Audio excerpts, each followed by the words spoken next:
At this time, it's February 23rd, and it's 3 o'clock. We have any public comments? No, sir. We have no one signed up. Public and Safety Committee, member Mr. Bowman. Thank you, Mr. Mayor. Members are myself, Vice Mayor Harris, and Councilwoman Biebermeyer. The only item that we have on the agenda today is the operational updates from Smithfield Police Department, Chief Alonzo Howell. Chief Howell. Good afternoon, Mr. Mayor, Mr. Chairman, members of council. In the form of, I don't have anything noteworthy in the form of operational updates. However, you all do have our activity report for the month of January. If there are any questions, I'd be more than happy to answer those questions for you. Any questions of Chief Howell? Hearing none. Thank you, Chief. Thank you, sir. I have nothing else, Mr. Mayor. Thank you, Mr. Bowman. At this time, we move to number 2, Water and Sewer, and that's been canceled.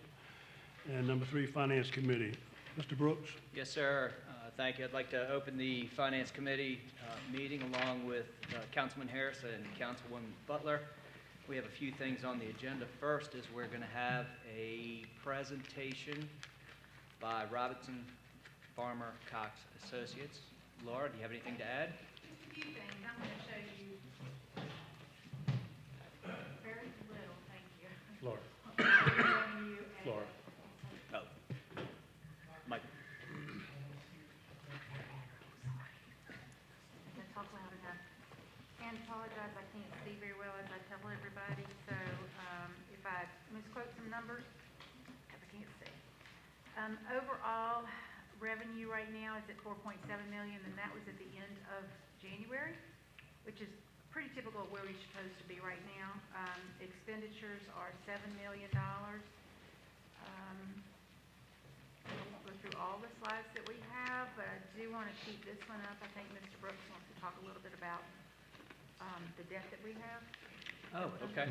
So the debt is in the package that you have, and I don't know what that means. So there you go. I just want to show you this chart right here. It just shows our funds that are in our usable funds right now. You hear me? That are in the account. And we want to focus on the ones that are designated funds. VIP Investment Pool Utilities Fund, 6.4, and that's way down towards the bottom. You see that right there. That's really all I have right now. Want to talk about a couple other things? Okay. Yeah, we're going a little bit off script here, but I'm going to go ahead and interject. I was going to add this in as new business. We have a loan. It's approximately $600,000. It's actually $585,102 that Laura and Michael and I had talked back in early January. It was supposed to be on the January committee meetings, got canceled, so we pushed it on to this. I saw this loan, and I just started scratching my head and looked into it a little bit, and I've got something I'd like to bring to you all in hopes of paying that off, and I've got my rationale for those reasons. So in a nutshell, we've got a $600,000 loan. We're paying 6.3% interest on it. That equates to roughly $3,000 a month just in interest that we're paying.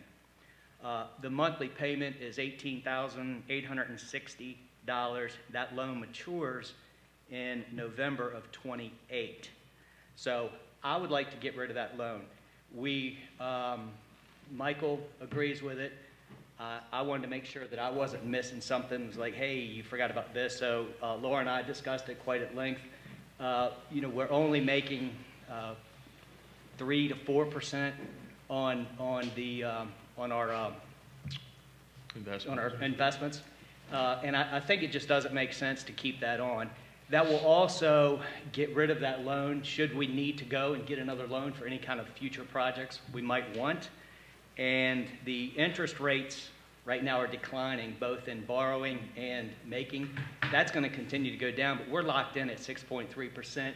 We can cancel that, pay that debt off without penalty whatsoever. So in order for us to do that, we can certainly have we can talk about it if you have any questions, but in order to do that, we need to have a council vote that at our next meeting to go ahead and pay that off. But I would like to take this opportunity, if you have any questions whatsoever, If it were me and this was my company and I was running it, there's no question I would be doing this. All right, and so Laura and I talked about this, and we would recommend taking the money out of our BNP and VIP investment fund that is utilities based, and use that money to pay it off. We'll see a good return as far as interest we're paying on a loan versus what we're earning. So I don't see any downside to it, and it keeps it all within the utilities fund, so they continue to stand on their own. Mr. Brooks, one question. What was the original loan for? We had several loans for, RO plant when we did some utility improvements years ago. So they were all for utility improvements. Thank you. Yes, sir. And that's why we elected to take it from that fund. Correct. Okay. So we'll put that on the consent agenda at the next council meeting to be able to move forward with that. Great, thank you. All right, Laura, I'll turn it back over to you. Okay.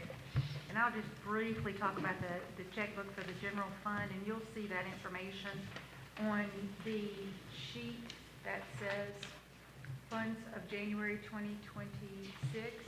That just shows you what the balances are. If you look at that account, it shows a negative balance. That's not really what's occurring in the account. It doesn't really mean there's a negative balance. We have what's called due to, due from, which when we write checks, the checks are from one account to the other, and it just negates it out. So at the end of the month, it would actually show a positive balance. And this is general ledger balance actually versus bank balance. And that just shows where we are, the utilities operating and highway as well, and they're all together. We'll switch to the next slide, which will talk about the designated funds. And of those accounts, we have a pretty stagnant balance in the water deposit account of $31,000. And the remainder of that just shows the utilities development escrow account, and that doesn't change between month to month. The only thing that does change, of course, is the investment pool, and that $6 million in gains about $3,000 to $4,000 a month. Now, if we want to flip over to the actual investments that occurred, that was the debt, and we just talked briefly about that with Mr. Brooks. Our investment returns for the month, which include all of our investments right now, are $80,437. The year-to-date balance in our investments are $566,567 if you round it up. So that's sort of where we are with regards to that. The next slide just shows where we are year over year. I do have some concerns about where the rates are going. I can't predict where it will be, but I bet it's going to settle right about 3%. We'll switch over to our compliance report. We are in compliance with all of our investments. And that's what that sheet shows right there. And if you look, it'll show the totals for the investments that we have. And we are at 100%, and that's satisfactory. This one I want to show where we are year over year and some changes that we've had. I did have a line in there that showed balances, but the balances are all over the place, and they're not stagnant, so I didn't really want to include it. I could have put it at year end, could have put it halfway through the year end. I thought what was more important was to show what our returns were each year. So right now, as I mentioned, $568,000. The bank accounts don't pay much, but we'll work on that. And actually, that's all I have. All right, any questions for Ms. Ross? All right. And I think we went a little bit out of order. And don't we have a presentation from our auditors? And this is Zach. Okay. Can you guys hear me okay? Don't want to be too loud or anything. Good evening, Mayor and members of the council. As Laura said, I'm Zach. I'm with Robertson Farmer Cox, and we've audited the financial records for fiscal year 2025. Before I get into the report, I just want to talk briefly about the governance letter. Excuse me. The first topic is management and auditor responsibilities.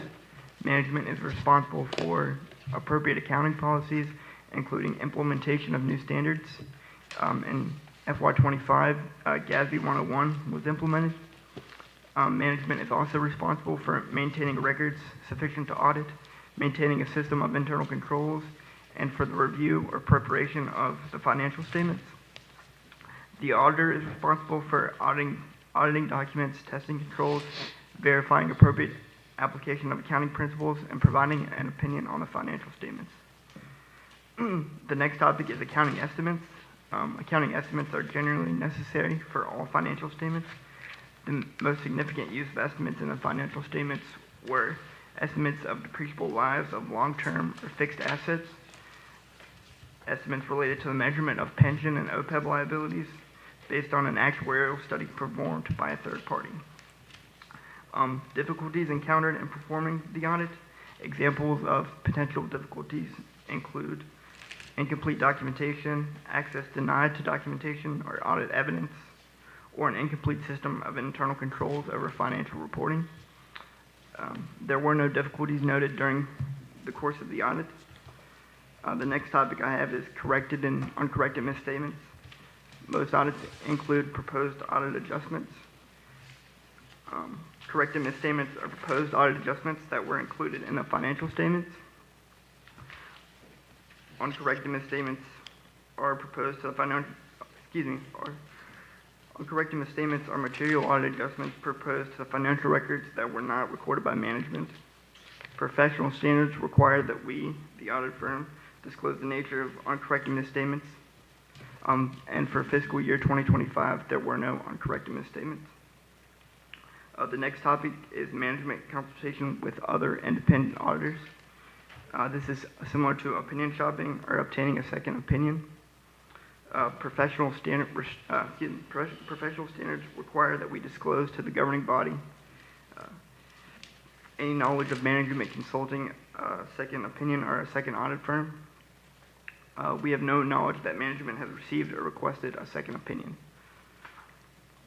And finally, audit findings. Professional standards require that we disclose the nature of any audit findings.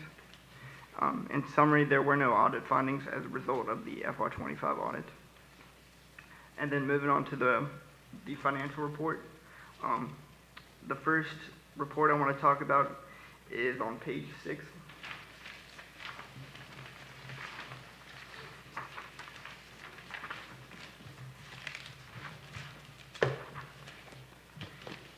This is the independent auditor's report. This is the first of 3 reports issued by our audit firm contained in this document. We issued an unmodified or clean opinion on the financial statements, and our report is dated December 10th, 2025. Moving on to the balance sheet, which is on page 22.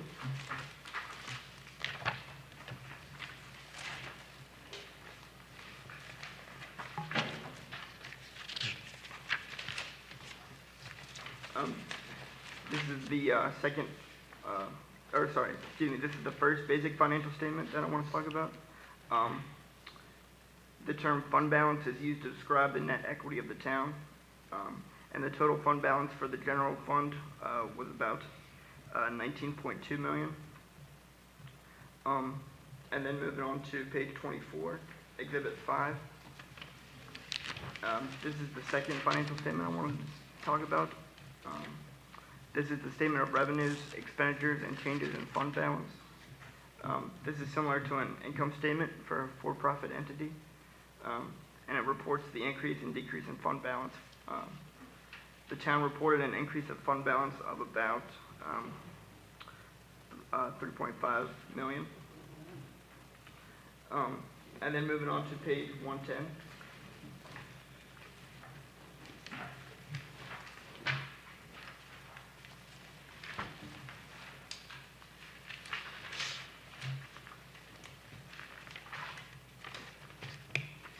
So here we've got the independent auditor's report on internal controls over financial reporting. This report is a required compliance report for governmental agencies. This report, if applicable, would describe any significant deficiencies or material weaknesses. No significant deficiencies or material weaknesses were disclosed for fiscal year 2025. And that concludes the end of my remarks. I'm available to answer questions if you've got any. Question, Mr. Mayor? Mr. Chairman? So, Zach, would you consider this a perfect audit? Yep, we got a clean opinion, so that's as high as you can go there. Okay, good. I'm glad you went there. That's all I got. Thank you very much. I'm glad you went there as well. Yeah, I nice used to job. get letters from the Auditor of Public Accounts, and they were about that long, and you were hoping that you had a one-sheet piece of paper. And that's what I wanted to equate, and I think Laura and her team certainly deserve kudos, and congratulations for doing such a great job for us.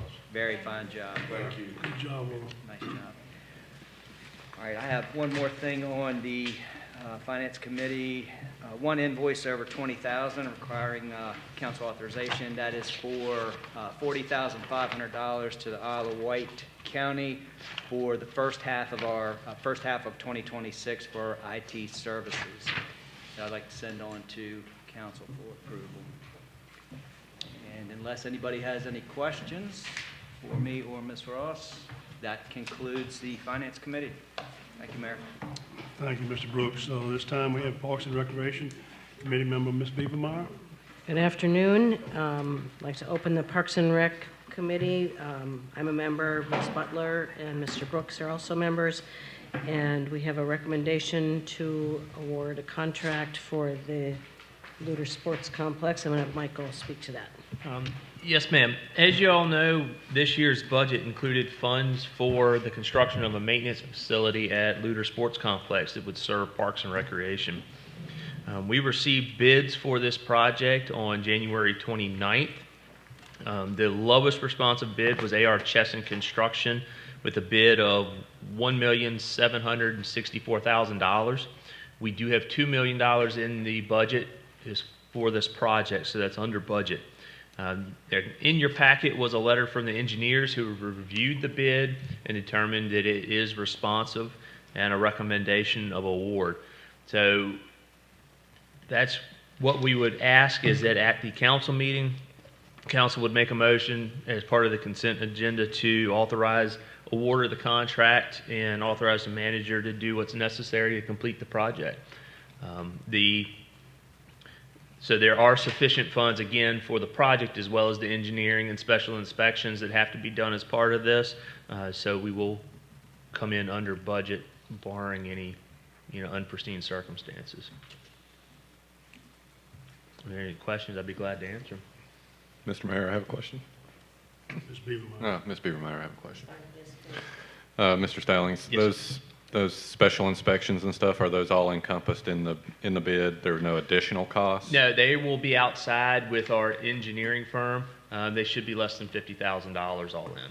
So all additional costs should be less than $50,000? Is that what you anticipate? Right, the special inspections, and then they have about $20,000 of project admin. So again, I would say we're probably going to be well under 1.9 for total project with the $2 million allocated in the budget. Thank you. Yes, sir. Anybody else have any other questions? And that closes the meeting for Parks and Rec. Thank you. We have Public Works Committee members, Mr. Harris. Thank you, Mr. Mayor. Director Heidi will bring us up to date on a couple issues. Brought his own sign. Nice. Pass this around again. Yeah, we can see it. Thank you. Okay, I figured. Good afternoon, Mr. Mayor, Vice Mayor, members of council. When I started as director, I kind of met with the staff, and in addition to going over the day-to-day items, I asked them for kind of a list of long outstanding things that we needed to plan on addressing. The streetlights were one, and that's one we've already checked off the list. And there was the training room at the Public Works facility, and another one was the street signs. And the street signs that we have, while they look great, they're hard to replace as needed. They're kind of custom made, if you will. So the replacement of a sign includes taking down, the sign that's there, sending the insert off to a sign shop and having one custom made and replaced. And while it's also expensive, but it's also very time consuming. You're talking about potentially weeks with a missing street sign. So we were searching for a better solution and something that would take basically a conventional sign panel, and this is what we came up with. We took this to BHAR back in the fall and gave them a couple of options on color and design, and this is what was selected and approved. So I just wanted to share it with you guys and know if you had any comments or concerns. Any questions for Mr. Heidi? I do. Mr. What are Long? we gonna do with the old signs if we replace them? We're I gonna had have a a- raffle and take the money that we earn and put it back in the sign fund or something like that? I had some ideas about that. I mean, I can share my current idea. For the immediate future, the plan was to store them, you know, at the Public Works yard. But my thought was to use them like that, some sort of raffle and some sort of fundraising opportunity. I guess the idea me and Michael had talked about was potentially partnering with Historic Smithfield, using them as a raffle or an auction prize. Then we could use that proceeds for, you know, downtown improvements, not really maintenance projects, but, you know, upgrading bricks on a Just sidewalk. as long as or- they don't go to waste. No, that's one thing we did note when we had the BHAR hearing, I guess, was there seemed to be a lot of interest in the signs. They are. There were. I think they're desirable, and I think we should put them to good use for the town. That's all I have. I have a question, Mr. Harris. Yes, sir, Mr. Mayor. Are these reflective in Yes, sir. some nature at Yeah. night, at nighttime? Yeah, they're actually, should be much more reflective Mhm. than the current ones. The gold there has reflective, like it's not a sticker, but the vinyl has reflective qualities to it. That's one of the main complaints we get about the current ones, is that as they age, you know, I think the original ones were painted wood or some sort of overlay. They were wood blanks, and those have rotted out, since been replaced with foam signs that have a sticker over them. But as they age, you know, the UV and everything, the dirt breaks down that reflective coating or covers it up with dirt, and they lose their reflectivity. And these will, basically, you can take the set screw out, and this takes a conventional sign panel blank. So instead of, we're looking at about, the current signs are about $200 a piece to have a sign shop made. These blanks cost about $50. So, and they'll be much quicker also, you know, it's a order the sign, take the bracket down, swap out the blank, put it back up.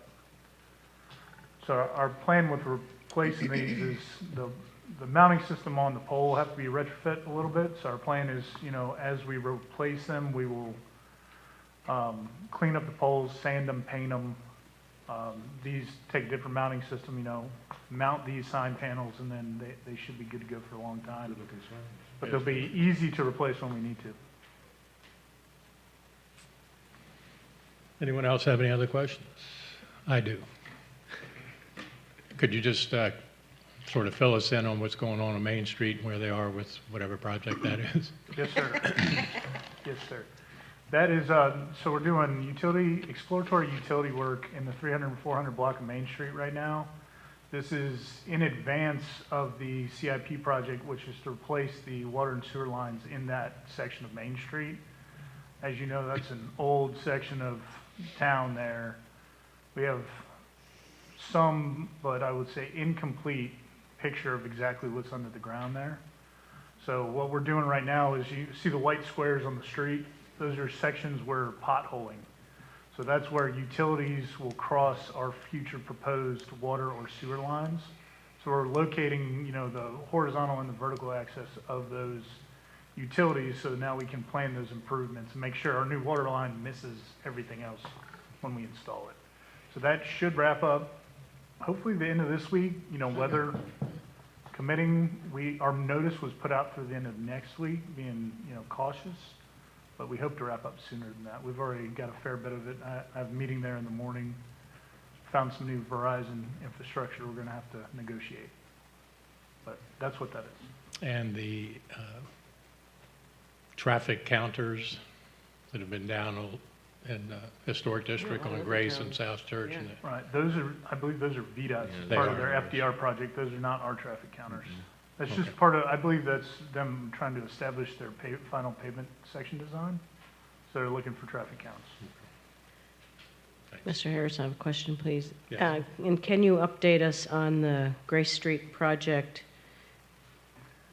I know it's not your project, Right. but As far as I know, nothing has changed. It's still planned for, I will say, early summer is the latest I had heard from VDOT. And, you know, I've seen pretty constant activity from VDOT as far as, I know there's still potholes at James and Grace. And I talked to them about that on Friday, and trying to get that remedied, but I don't see any indication that that schedule has slipped as of Were you this able to point. get the baby out of the hole that fell in? Yeah, no problem. Got right out of there. Climbed out on her own. Any other questions for Ms. Heidi? thank you. Thank you, Ed. With that, back to you, Mr. Mayor. This time, Public, Public Buildings and Welfare Committee, Mrs. Butler. Okay, the first thing on the agenda is a pre-public hearing, special use permit for Randy Royal, the applicant. Tammy? Yes, thank you. Good afternoon. This is a SUP for reduced stacking spaces. Our zoning ordinance requires 10 stacking spaces for drive-throughs. Again, they will be removing that order board, so it will just be a pickup window. They are proposing 5 stacking spaces instead of the required 10. Planning Commission did favorably recommend this to Town Council. Thank you. Any questions of Tammy? I have a question, Tammy. It's just a general question. The other one is on here too for the pre-public hearing. Anytime there is any deviation from our ordinance, in this particular case, the norm is 10 stacking spaces and they're asking for 5. Anytime there's any deviation, it's considered a special use permit. So it's a special use permit for a waiver of parking and loading. So they're asking for an exception to the parking and loading requirements. The parking and loading requirements require 10 spaces. They want the exception to provide 5 spaces. So it requires 10 spaces. Under our zoning ordinance, Suppose they wanted 12 spaces. I would have to go to, I'd have to go to the language. If it says a maximum of 10 parking spaces, then they would still need that exception to exceed that number. Okay. I guess my question was, because they're asking less, do they still need a waiver and a special use permit? But Yes. they do. Yes, and so if you remember, you know, it was written in 1998, and so I don't know that we've updated our stacking spaces since drive-throughs have morphed from the traditional ordering through that pickup window versus what now is ordering through the app and just pulling up and picking up your order, as opposed to standing in line, per se, and waiting for it. Okay, thank you. Thank you. The next pre-public hearing discussion is the special use permit for Philip Hines applicant. Yes, thank you. This special use permit is also for reduced parking spaces.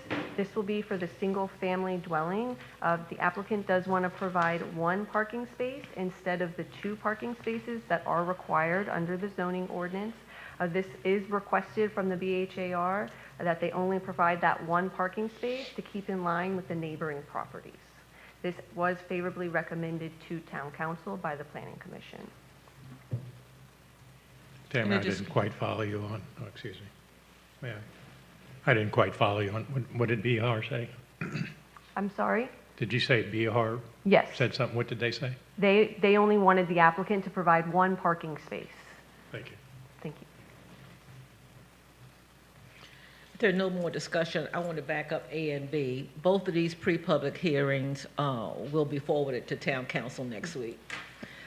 C, the pre-public hearing discussion, rezoning, comprehensive plan amendment, and future land use map amendment, 315 Main Street. So yes, this is the rezoning of 315 Main Street from the heavy industrial into that downtown. We have a boundary line adjustment, so it would be recorded as that 1 lot that would be zoned downtown.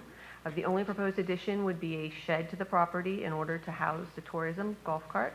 And then the comprehensive plan amendment, future land use amendment, this would be for the designation of historic district downtown mixed use. That would encompass that entire single parcel. This was favorably recommended to the town council by the planning commission. Any comments? We're gonna zip right on through this. I do have a question. At the last time we discussed this, I think planning and staff recommended 2 parcels, and we decided to go with 1 parcel, but there was some discussion between the town manager and Chris as far as the lease was concerned, because I think that was a question that you had, Michael. Yeah, I think we're fine to leave it as 1. If that's the desire of council, okay. then we can leave it as 1. All right. This will also be forwarded to town council for recommendation on next week. Ms. Butler, I have a question on that real quick, for Tammy, if you don't mind. On the map, though, that we were given in our packet, it still shows the 2, on the future land use map, it shows the 2 colors. That'll be updated. Correct. Once it's Okay. approved, we can update the map. Gotcha, thank you. Any more questions? If not, we will move that on to town council meeting on next week. We will now have a presentation of tourism strategic plan. Judy Winslow.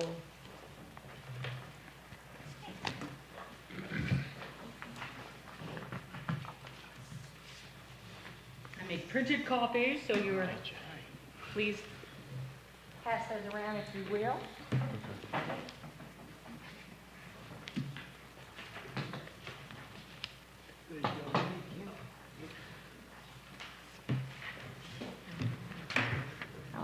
Oh, awesome. Okay. Oh, that was great. Got it. There you go, Mike.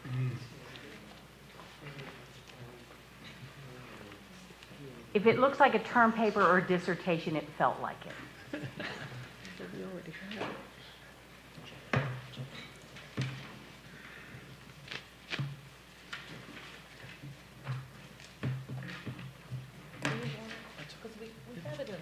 Yeah. Oh, okay. Good afternoon, ladies and gentlemen of council. Just wanted to talk with you a little bit this afternoon about the strategic plan that we just recently put together. It will be on your town council agenda for passage next week. This has been a little while coming, and I'm so thrilled to have gotten through it. Some of you were in the room with us when we put this together, so this will look a little bit familiar to some of you. Just wanted to start with the acknowledgements. What exactly we were doing was we hosted 2 planning sessions right here at the Smithfield Center, and we invited 33 key community stakeholders who came together. And the reason we did this was because we want to grow tourism in Smithfield and Iowa County and encourage visitation. The stakeholders that were in the room included elected leaders, our tourism team, government officials, and representatives from accommodations, restaurants, attractions, community organizations, and retail. We were very fortunate that we were assisted by Laura Messer, and she is our Destination Development Manager with the Virginia Tourism Corporation, and she is kind of our go-to gal with everything state tourism-wise. So she's here a lot. We talk all the time.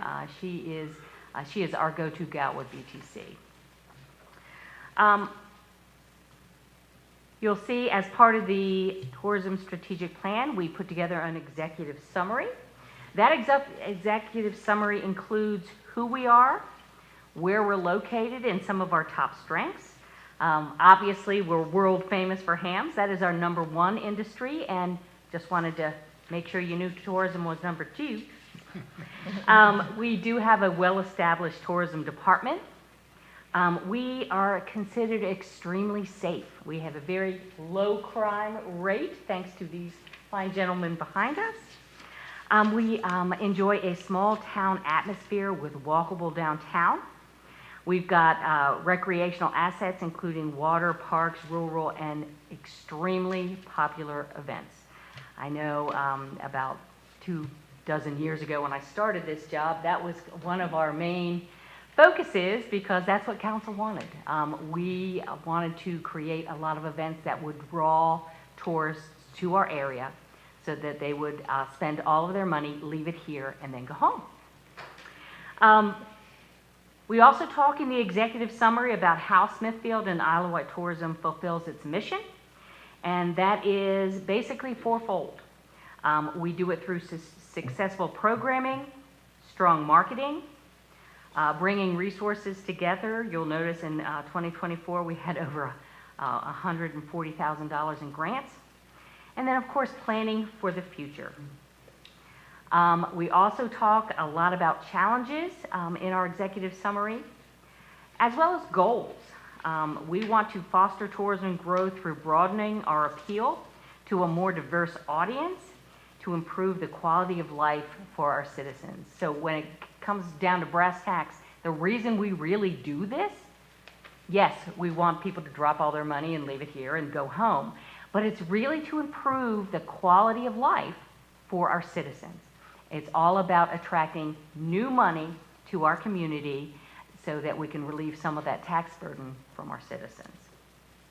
Also included in the executive summary is data from VTC, and in 2024 we had $50.1 million in visitor spending. There were 527 jobs attributed to the hospitality industry, 1.6 million in state taxes, and 2.3 million in local taxes. Wanted to talk a little bit more about the challenges because this we spent a lot of time on this when we developed this strategic plan. And as I'm sure I don't have to tell the mayor, one of our biggest challenges is limited public access to the surrounding waterways.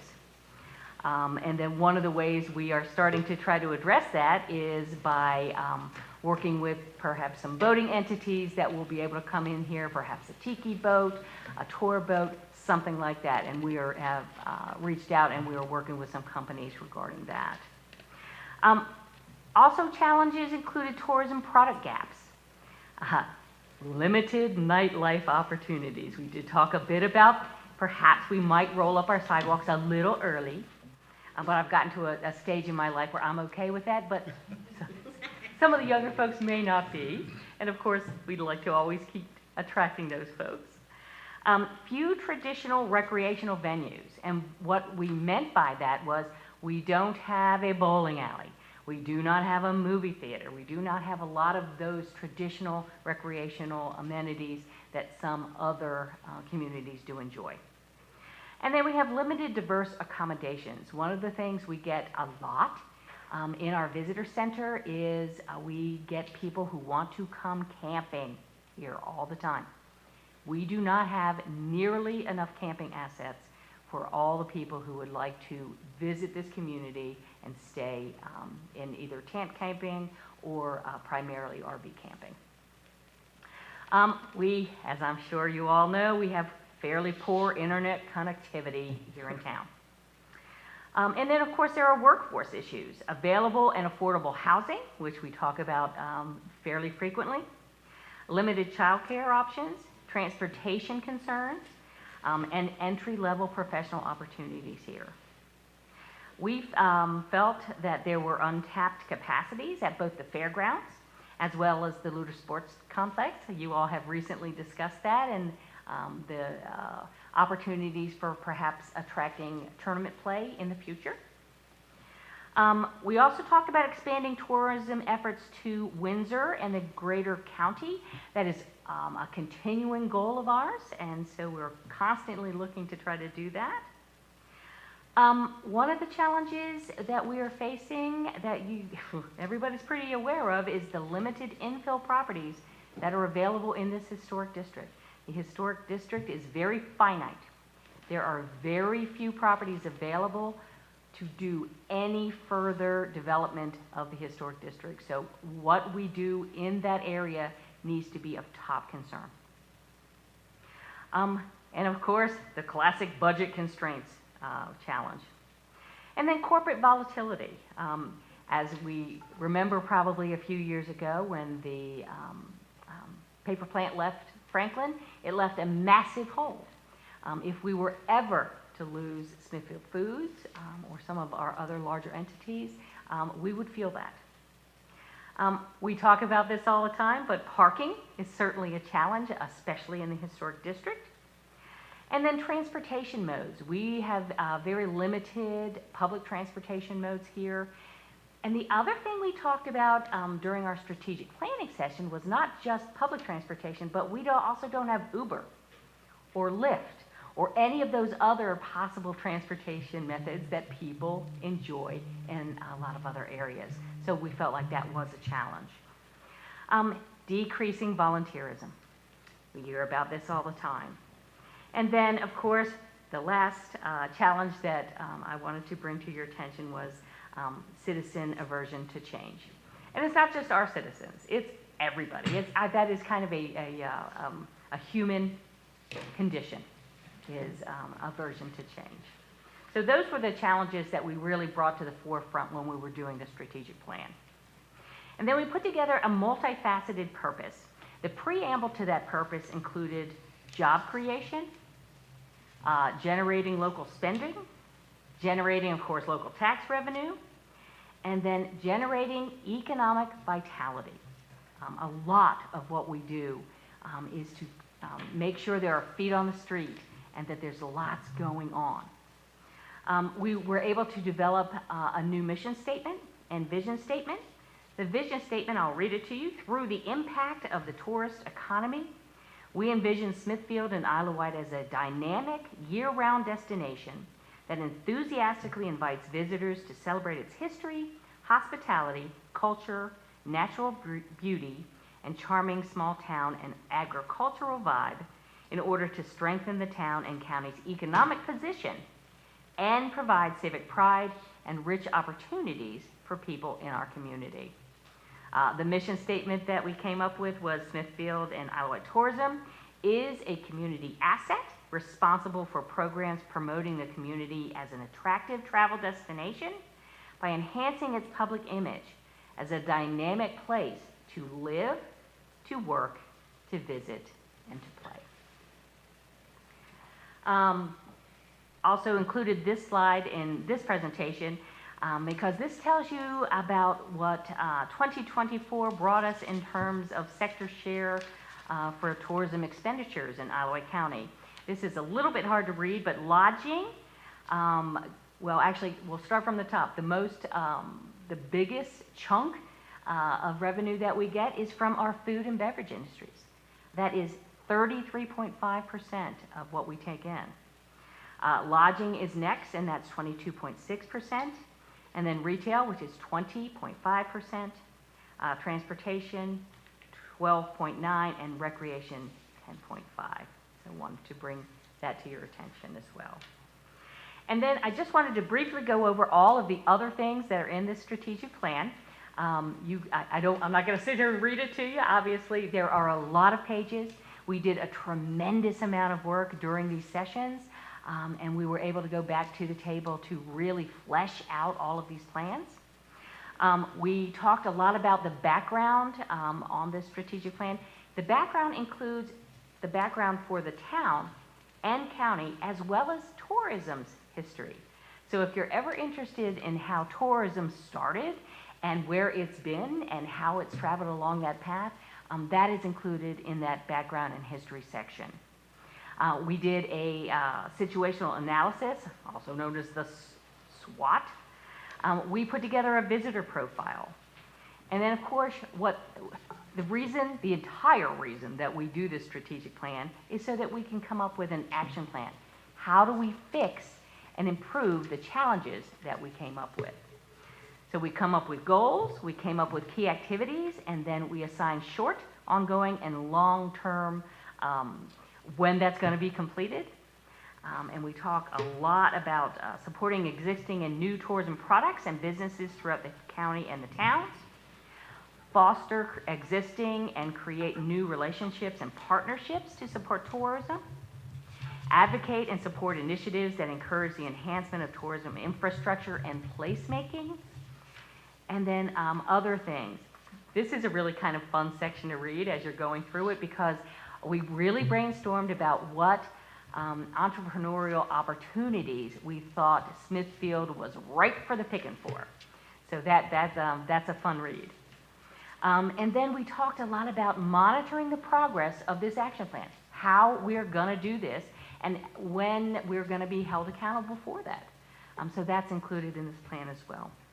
There's also an appendix at the end that includes what we did in terms of our hub and spoke exercise, goal prioritization, an exercise that we did, the VTC economic data, sector-specific data from 2020 through 2024.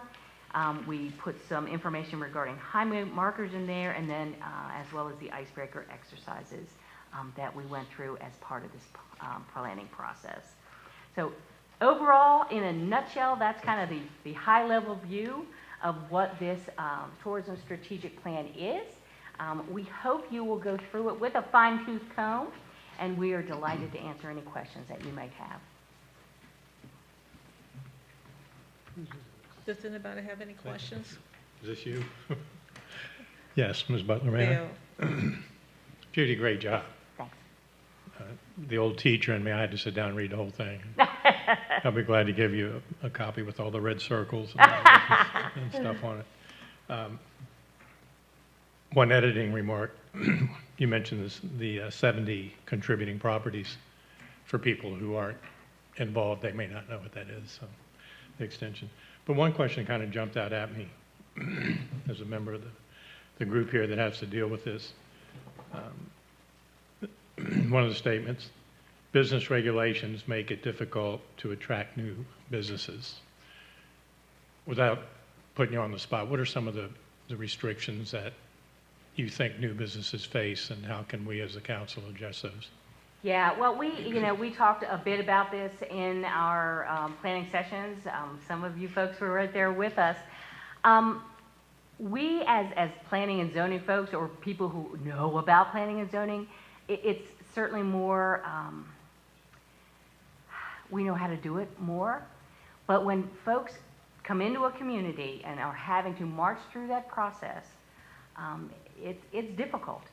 If you've not done it before, if you don't know the terminology, the language, whatever. We are working certainly both on the county side and I think certainly here in town as well to make things easier for certainly small businesses as well as really any businesses that want to conduct business here in our community. So you're sort of addressing the process rather than a specific Yes. legislation or specific request. Yes, So just it is getting primarily it the going process. and getting through the hoops. Yes. Good, thank you. Uh-huh. Well, I just want to piggyback on what Bill said. Mary Ellen and I have been attending some farmers markets meetings, and that was one of the concerns that they had. It's more about the processes.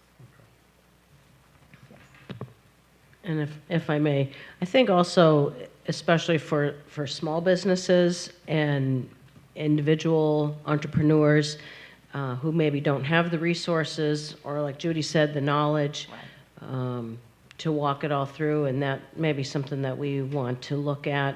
I think if you come, obviously, you come from a big firm, and not to disrespect any of that. We, are friendly to all businesses. But to make it especially more friendly for local people who want to open up shop, somehow, whether it's a mentor program, whatever, to help them through the process. Sometimes it's just daunting. Yes. So have you all come up with some ideas? Is there, I know Tammy's got her ears on, and it kind of falls to us in town, and the county's got to do their own thing.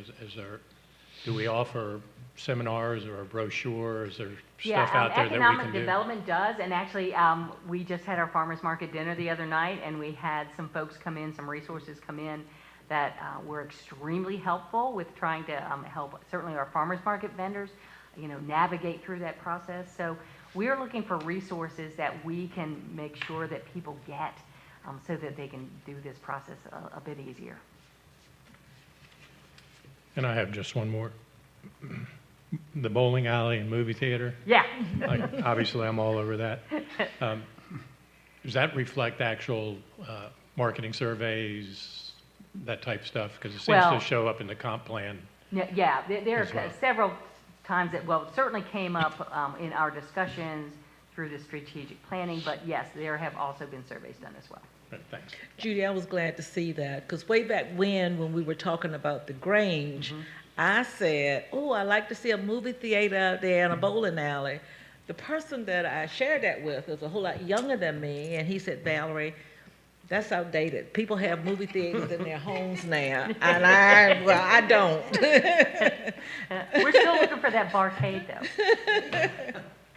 Well, I understand that, I don't know his first name. Last name is Red. Uh-huh. He has a business up in Windsor. In Windsor. Red's filling station. Is it axe throwing or something? They do all sorts They of do, things and there. it's been very popular for Windsor. So really has. hopefully we can get something down on this end of town like that. Yeah. I just want to commend Judy and her team for putting together this plan. And I participated one time. I took Jeff's place, and it was very informative. Thank you. I'm glad you enjoyed it. Yeah, it was a great process, and certainly this is a living document. Even though it's a 5-year plan, it will be continually updated as we go. And we'll do this all over again in 5 years. Well, And I think it'll be someone good. else will. And I think it'll be good for us too when we have requests for new businesses that want to come in. Yes, Yeah. thank you. We will move this on to town council meeting on Tuesday night. Town council policy and procedures manual. Michael. Yes, ma'am. This is just a continuation of the discussion we had previously. This was supposed to be on the January committee meetings and again got bumped because of weather. But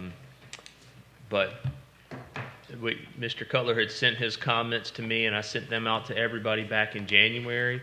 I did not receive comments or questions from anybody else, but an opportunity for us to have a discussion about this again as we move it towards a final draft and completion. I have paper copies if anybody needs them. But If you have, I mean, I would like Paper copy of the policy. I don't remember Darren's questions.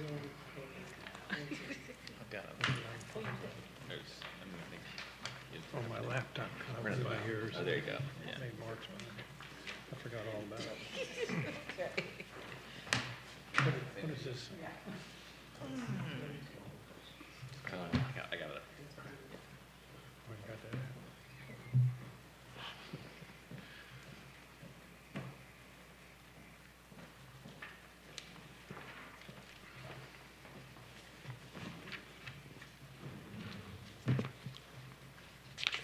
And, like I've told you in the past, this was a conglomeration of some other policies and procedures manuals that I was able to acquire across the state. Again, Williamsburg and Ashland both kind of were part of this, but this is your document, and ultimately it governs how council will interact with each other, how your policies are, how you conduct the business. So it needs to reflect the wishes of council to enshrine those practices. Here. I have just a little comment. I read through it, and it's, I mean, I don't have any huge issue with it. It's Okay. fine, it's interesting, it's good to have it kind of all in one place. Part of me wonders, since we're on the cusp of looking, the RFP for the attorney and stuff like that, if that's something that we should wait, or you can say, it's also, I mean, we can change it at any time, I don't know which is better, to have it ahead of time, or just change it afterwards, or... I would tell you that if selecting a different attorney changes how council wants to operate, Then that should be shouldn't matter. indifferent. Okay. Whether it's, Mr. McKenzie or somebody different, whoever is sitting in that seat should not dictate how council That's wants to true. govern itself. Okay. That's So I good. would tell you to Valid move point. forward. Thank you. Ms. Butler, I think I've made my point overtly clear in the last time that I just spoke on this matter. I thought for sure that after reviewing this document, the document was well done. It encompasses anything and everything that we need to do from a professional perspective, from both a lawful perspective and also a civil perspective. And I have no problem with the document as printed. That's true, Steve, you did say that, but from our last meeting, we were tasked to send any questions to Michael. And Michael said he only received them from Darren, and I guess we haven't discussed what Darren actually sent in. Or, Michael, did you review it and you want to I give did some- review them. What I will tell you is that the bulk of these are items that council needs to discuss and determine where it wants to go. Because they are more or less policy decisions that you guys have to decide. You guys have to decide how you want to operate. I can give you opinions, and if there's anything that's, contrary to normal practice. Okay. But ultimately, you guys need to discuss this and decide where you want to go. And I agree with that. I'm guilty. I did not read Darren's comments, and Leslie just gave me the pages that he pointed out and what recommendations he's made. I have not had a chance to look at this. Okay. I don't know about anybody else. Yeah. I mean, I did read through them, and there were pieces and parts I agreed with, didn't agree with. The hard part was flipping back and forth between, because I didn't print this all out, and so, I'm writing a page number down, and then I'm going back. So it will be easier to go through any comments. Compare it now. When I have a paper copy, to be honest. I mean, I did, you had some very valid points, Darren, appreciate it. Like I say, overarching, I didn't have any issue with it, but it will be easier to look at it when you can look at the comments in two different places. Ms. Butler, if that's the case, if you haven't had a chance to read it, Mary Ellen hadn't, I don't think we should do this on the fly. Well, and that's what I was going to recommend. We owe, as a courtesy to Darren, Absolutely. to review what he submitted to us and compare it to what Michael has given us. So we get one more chance, one more opportunity. So we will bring this back to our committee meeting in March. Ms. Butler, can I make a comment before we close this? I would just say to the fellow council members is, coming from a huge bureaucracy that I worked in for 25 years with countless documents, that I'm a little cautious of saying this is a great document because we don't seem to have a lot of desire to really do anything with it, as far as taking the great work that the town manager did, assembling this from other localities and then making this our own, leads me to think that it could be unnecessary. So I would just like to ask that as we review this again over the next month, that we keep that as an option, that we need to validate that this is actually a necessary step that we need to make. If we're just creating a beginner's guide, then we should call it that. Or if we're just creating an informational document, but if we're going to actually create policies and procedures in this manual, we all need to have read on them and buy off on them and to ultimate detail, because it holds us accountable. Thank you. And what I'll say is, before everybody leaves today, I've got copies of Robert's Rules of Order, the Cliff Notes version, here for everybody, so that if you have questions as you read through this, you can reference it. So before you leave, make sure you come get a copy of the I've got book. one on my desk. Okay. Matter of fact, I gave them out when I became mayor. For some that were here.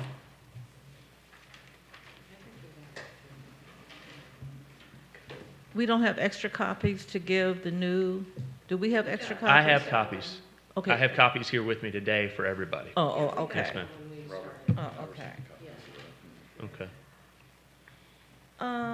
Darren, in reference to what you said, like Steve, I have not read your questions, but I did read No, I did read the question. Oh, you did? Yes, ma'am. I Oh, read it. okay. But in reference to the policies and procedure manuals, do we want to drill down and be specific?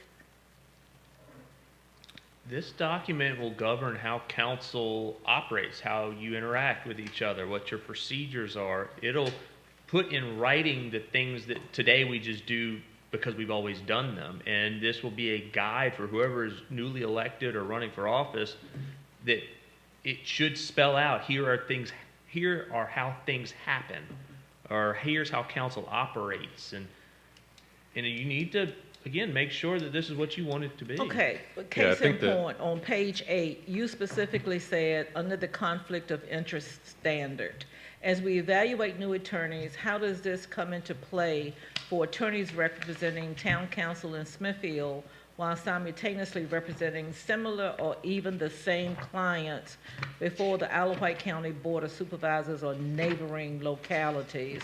So that's something that we want specifically spelled out.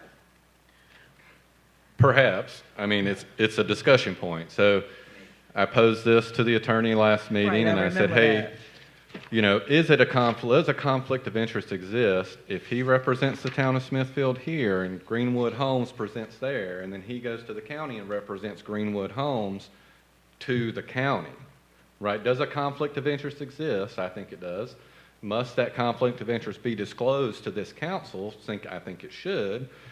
And this would be an opportunity for us to put that into policy and similar things like that. Okay, and that's what I meant when I said drill down, because I specifically remember Chris saying ethically he was required to disclose anything that could possibly be conflict of interest. So we want that spelled out so there's no question about it.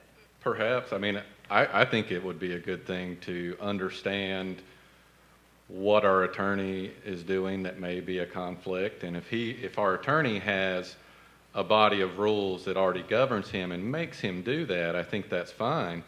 We cite many other documents in this where we say, you know, in the military we would say per reference A, that governing document, we reiterate that the attorney must disclose conflicts of interest to the Right, town I council. understand that, but would that be in here or would that be in our contract with him?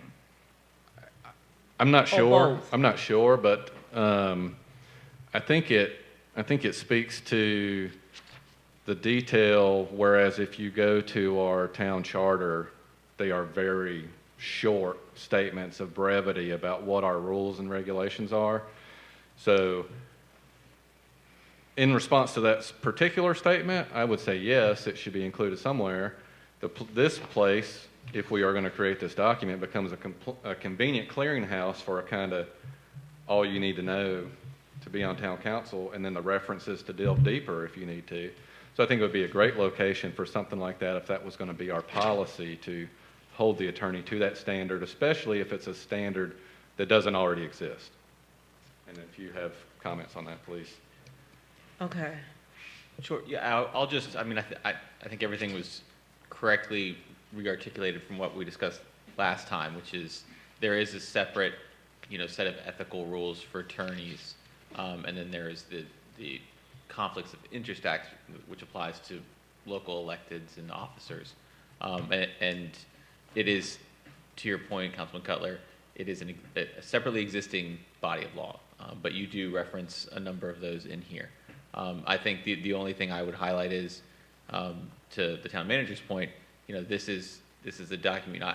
I'm going to abide by the ethical rules for attorneys, regardless of what this document says, because I have an obligation to do that.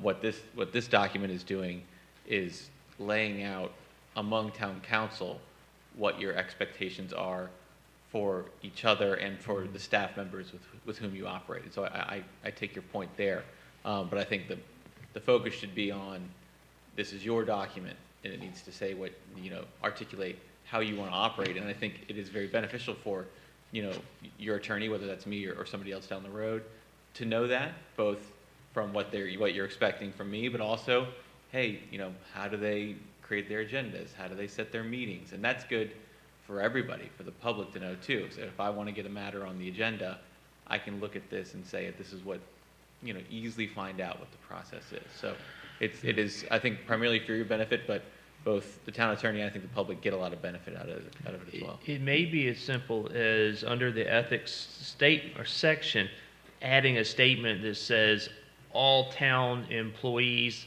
whether appointed or hired, are expected to comply with ethical standards commensurate with their position. I mean, something like that, because I've got ethical standards through my organizations, but again, this is for council. Right, but we also have ethical standards too, right? The state Right. has already laid out those ethical standards for us. So we are going above and beyond, and this is the reason this document is so important to pay close attention to, is because anytime we go above and beyond what the regulations are, whether it's for ourselves, the attorney, the town manager, now we're creating an additional layer of bureaucracy that has to be monitored, has to be enforced, has to be kept up with, updated. So that's why I caution, is this a necessary document? And if it is, it needs to be very detailed. A example, if you go on down, it says in the town council section, if I want to put something on the agenda, I need to tell the town manager and I need to tell the mayor. Well, you go on down to the agenda formation team, the mayor's not on the agenda formation team. You go on before that, the mayor is separated as the mayor, but we are all equal as council members to submit things for the agenda. So those types of things don't really make sense to me as I read the document as a whole, and then I get into a detailed position where Michael tells me how to make an input to the agenda, but then it's different in a separate section of the document. So it warrants close reading. That's my point. And I have a question about that too. I mean, where are the teeth in this? I mean, excuse me, Mrs. Biebermeyer, you violated, page 8, subsection C, Town council has to police itself. Yeah. Town council is responsible for policing itself. Thank you. So if somebody, if you adopt this and somebody violates something in it, it's incumbent upon council to hold each other accountable. And I might add too on that, and it's kind of a different variation on the same theme, which is, this is town council's set of policies and procedures. It does not give anybody else other than the members of town council standing to do anything with it. So it's not as if, someone could come in and say, Right. yes, it is for your benefit, and you probably would expect to abide by it, but it is not creating a separate cause of action for a third party. Sounds like it definitely needs to be tabled until next committee meeting, and we'll discuss it then. Thanks for all the input, though.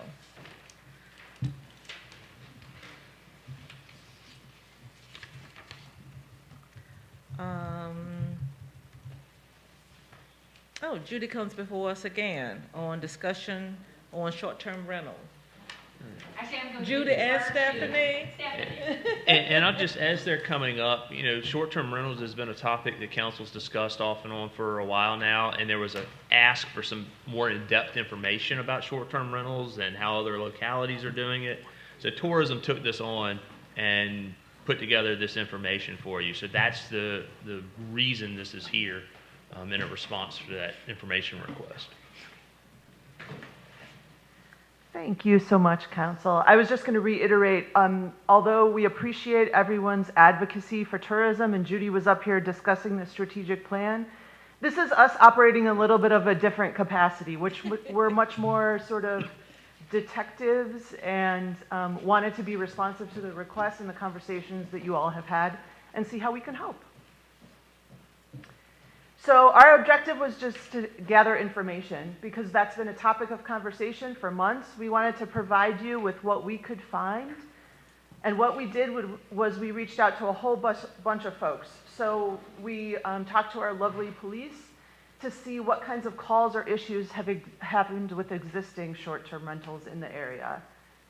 We talked to the folks who owned the local short-term rentals to see what kinds of experiences and input they had. I know some of them have come to talk at some of the meetings as well.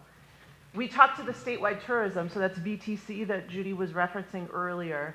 We asked them what data that they had, and they were able to share some things with us. generally. We looked at a bunch of similar towns in Virginia specifically that had a large tourism component. They were different sizes and shapes and locations, but we wanted to get kind of a benchmark from them, the kinds of experiences they've had. And a note just as we go through this, population numbers are from 2020. So as you look at Smithfield's number, it's going to be a little different than it is currently, but we wanted to just kind of have everything apples to apples. So first we wanted to just kind of ground us where we are. You all probably know this off the top of your head, but the difference between the 104 nights and less than 104 nights, so the special use permit, we have 4 properties that fall into that, and you can see them there with little pictures. And then we have properties that are the less than 104 nights. And what we did is, working with the treasurer's office, we just saw who provided tax revenue at the properties. So there might be more, but they just didn't have tax revenue in 2025. And then on a lot of these slides, you're going to see quotes. And so what we wanted to do was just add some qualitative data as we were showing some quantitative data as well. And this is a quote from one of the short-term rental owners that just talks about the kinds of folks that come to stay there. And again, this is a qualitative assessment, but they did talk about people who were in between, who were moving here. The shutdown came up a lot, and this is a quote from one of them. I'm not going to go through and read every quote. You have it in your packet, so you'll be able to reference it later. This is just our lodging options. So this comes up as well in terms of what kinds of hotels, Judy mentioned campgrounds, kinds of things that we have in town and then in broader Isle of Wight, just to kind of, again, ground us where we are. And then the police data said that we have had just a few instances where folks staying at short-term rentals have been an issue. Now, we only looked at those properties that were over the 104 nights because we felt like it's more likely that the police were called for the renters versus maybe the resident, and it was hard to tease that apart. So 3 out of the 4 properties had no reports since the special use permit was granted. 1 property had 2 reports over the last 3 years. 1 was a sexual battery and 1 was a disorderly individual. And we just wanted to put that in a little bit of context. So the total town had 263 assaults in the past year.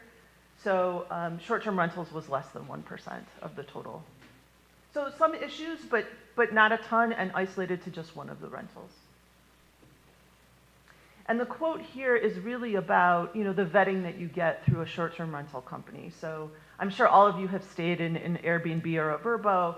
The people who are the property owners give the people who rented reviews, so you have some transparency there, as well as the properties are reviewed. Okay, then we have some information from around the state. So we did reach out to VTC. They work through a vendor that actually researches short-term rental information. And a lot of times this happens through the contract. They're not able to actually give us a ton of really detailed information because, of course, that vendor wants us to pay for the information ourselves. But what they did say is that Isle of Wight, which was the information they had, they didn't have Smithfield. They did say that we have fewer short-term rentals and fewer lodging options than typical counties in the state, that we were in the bottom portion. They talked a little bit about the dollar amounts. Again, this is at a statewide level. We weren't able to get from them short-term rental information any more granular than that. So it was $837 million in direct visitor spending from short-term rentals in 2024. And so it's about 2 to 2.5% of the visitor spending. And they said short-term rentals usually bring in 12 to 13% of what lodging does.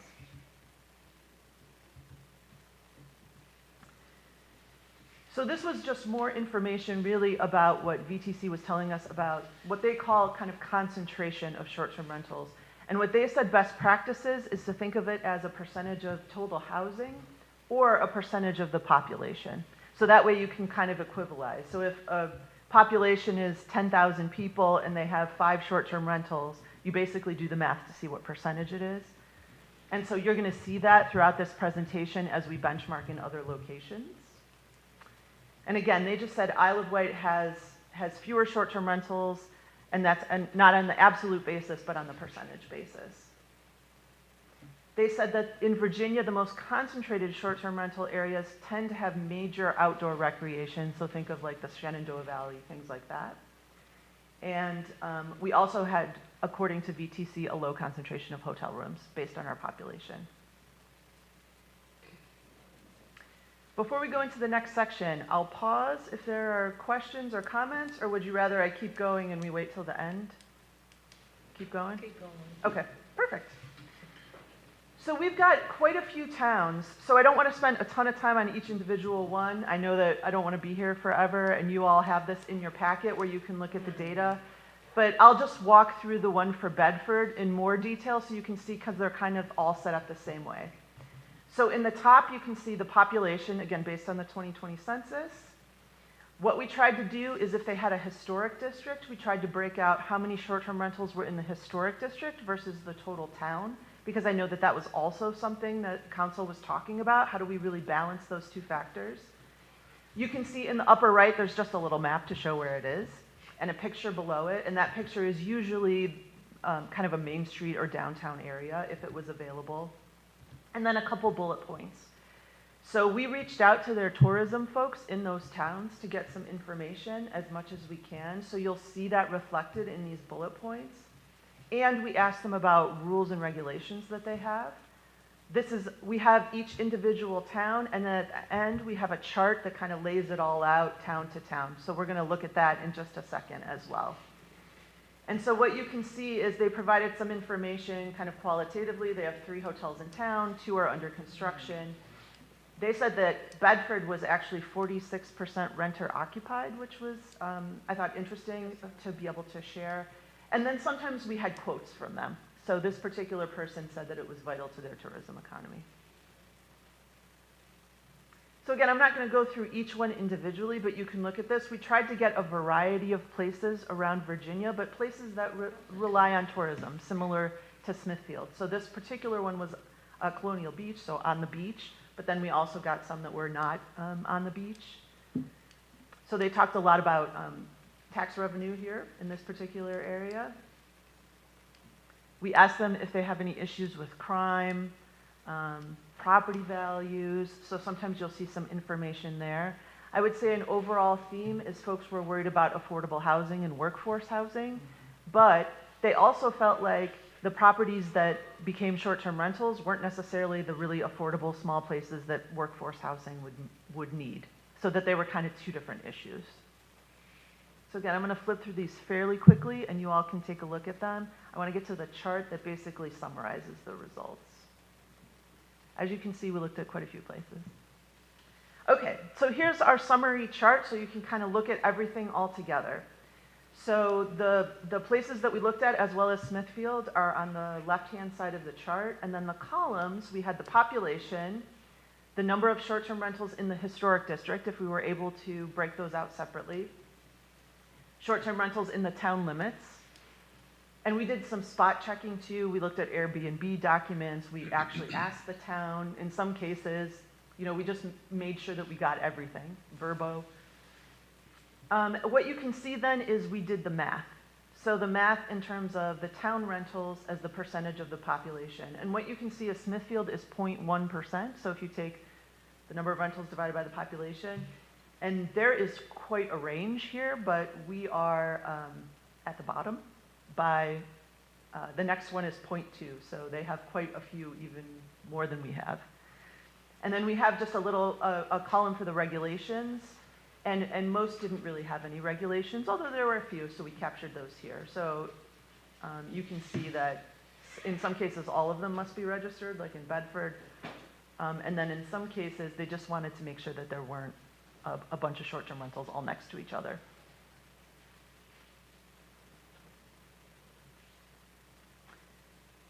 So this is the information we were able to get to be able to provide to you to have some additional conversations about what the policy should be in short-term rentals here. The summary is just the summary of the things that we just talked about, but there were other things that we were thinking about as well in terms of other considerations that you might have. So flexible capacity So, we have a lot of big events, or we have things that are happening like a shutdown where all of a sudden there's this massive influx of people looking for places to stay. So what short-term rentals do is they provide some flexibility there versus, investing millions of dollars in a new lodging property. So we thought that short-term rentals might be able to play a bigger role there. In terms of the walkable historic district, so, we talk a lot about traffic and the challenges with traffic. Having short-term rentals in the historic district probably makes it more likely that folks will park and walk places versus if they're outside of the historic district, people might want to be driving in. So that might actually increase traffic, so that might be a consideration. The other thing about short-term rentals, so the people who stay there are actually more vetted than a typical citizen would be, because citizens don't come in with star ratings, and we can say yes or no, we want to have them live here. And then that also is true for the property owners. So the property owners are rated, and you would think that market forces would actually incentivize them to actually disproportionately invest in those properties. And that's not necessarily the case with just a typical resident. Now, it's not a perfect system in that way, but the nicer the property is, the more likely those folks are going to be able to make money doing it. It allows people to kind of try before you buy. So this is a case if someone is moving into the area and wants to be able to stay maybe a few nights to just kind of see what the vibe is in Smithfield. This allows them to do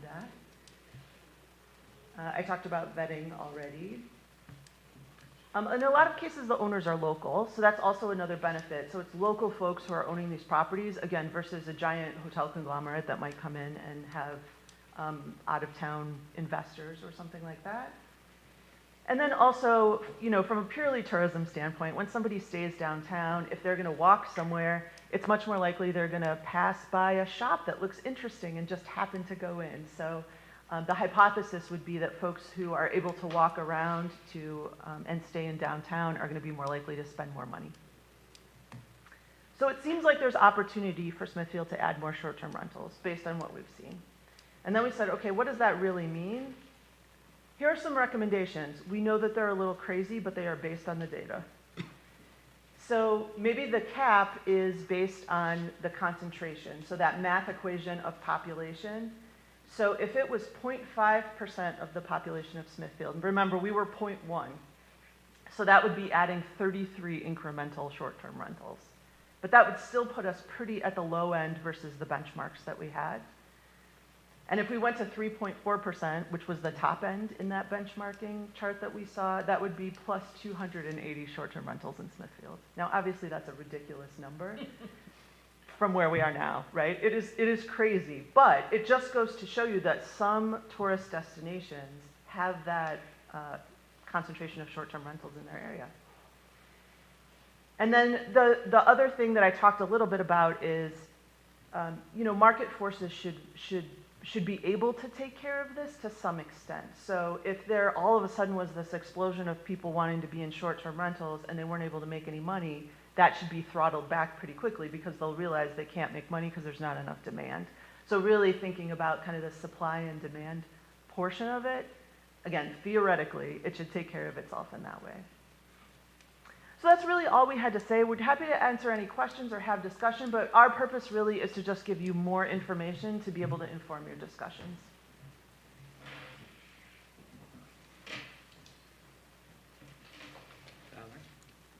I do. Thanks for the info. Yeah, and Michael appreciates it too, because I'm sure that I think that job was supposed to have been his, but you did a much We're happy better to help. It We was a might much better mix it job. up. No. You did. No, I have a question, because you're right, the Surrey outage comes up a lot. Yeah. What is the average length of stay for somebody who's going to be working an outage?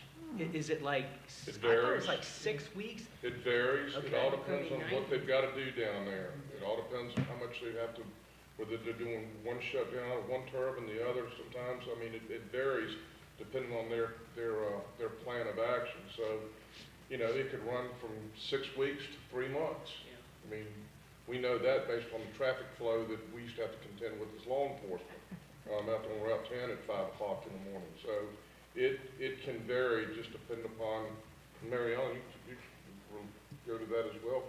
Anyway, long story short is, there is no specific answer as to how long it could be, other than at a minimum, I would say 2 months. Okay.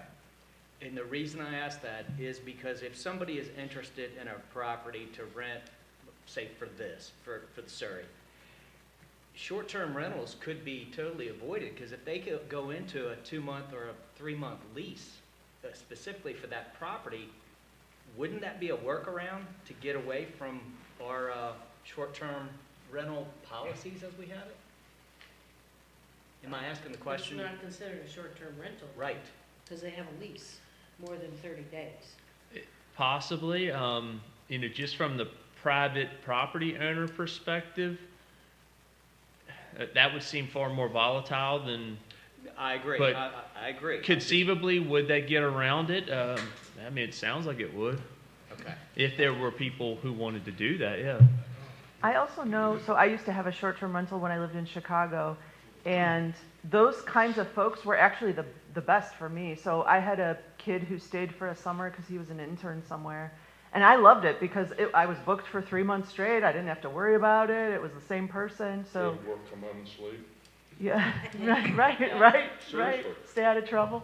I guess, if I may, my only point is, we're talking about at 0.5%, it would equal 33 short-term rentals.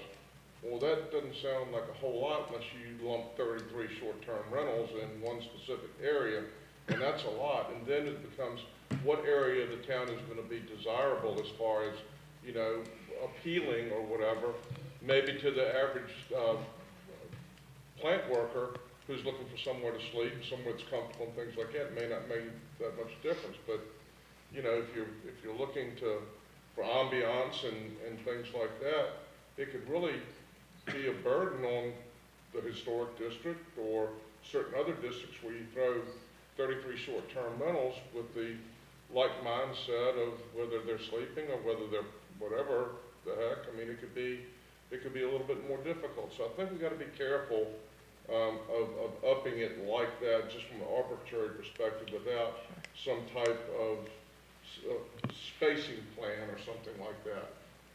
Yeah. Yeah, I appreciate you bringing that up, Steve. And just looking at the addresses, 7 out of the 10 are in the historic district, which I understand your point. They're downtown, they're shopping, they're spending money, restaurants, going to the festivals, whatever. However, I think there is concern from the neighborhood that, in general, not just Smithfield, but in others, that it too concentrated affects the neighbors as well. So, they want to know who their neighbors are. They want to know, it's a neighborhood, so they. Yeah.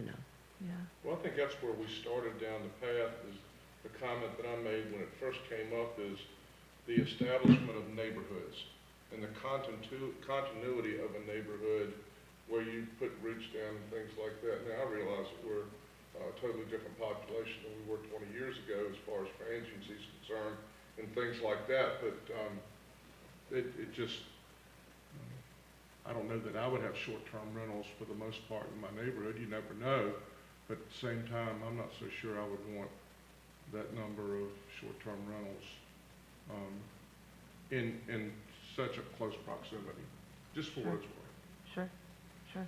And that's why we also wanted to think about things like traffic and crime and all of those things. So there's certainly folks who are afraid of short-term rentals or feel like it's going to drastically change their neighborhood and those kinds of things.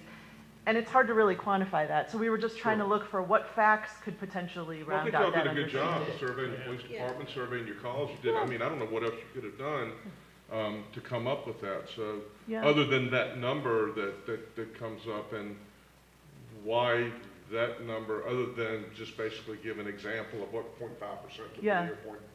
So we were just again, trying to kudos benchmark. to the report. I have no problem with the report whatsoever. I think it was extremely well done, Michael.